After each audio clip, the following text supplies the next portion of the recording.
తెలంగాణ ఆధ్వర్యంలో ఈరోజు నిజామాబాద్ జిల్లాలో మున్నూరు కాపు కార్యవర్గ సమావేశం జిల్లా స్థాయి ఏర్పాటు చేసుకోవడం జరిగింది.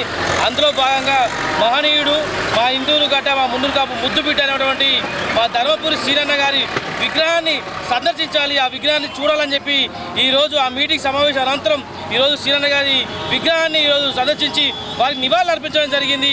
నిజంగా ఒక మున్నూరు కాపు జాతికి మునుకాపు బిడ్డకి మునుకాపు జాతికి ఆయన శివశపంలా ఉండే వ్యక్తి మా ధర్మపురి శ్రీరన్న గారు. నిజంగా వారు ఈరోజు ఇక్కడ లేకపోవడం, ఈ భూమి మాతో పాటు ఈరోజు వారు లేకపోవడం మున్నూరు కాపు జాతికే ఒక తీరని లోటు.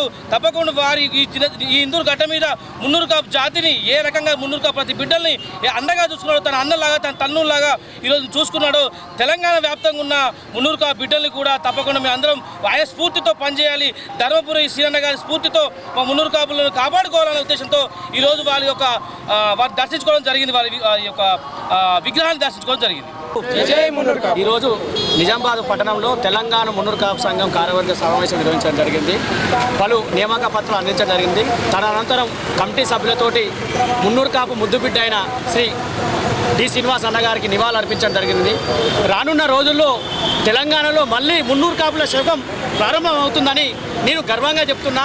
ఈ నడిబొట్టున తెలంగాణ నడిబొట్టున నిజామాబాద్ జిల్లాలో ఎలాగైతే విగ్రహం ఆవిష్కరించారో రానున్న రోజుల్లో ట్యాంక్ బండిపై తెలంగాణ రాజధాని ట్యాంక్ బండిపై మళ్ళీ డి శ్రీనివాస్ గారి విగ్రహం ఆవిష్కరించడానికి మా వంతు కృషి చేస్తామని నేను నిజామాబాద్ పట్టణంలో గర్వంగా చెప్తున్నా.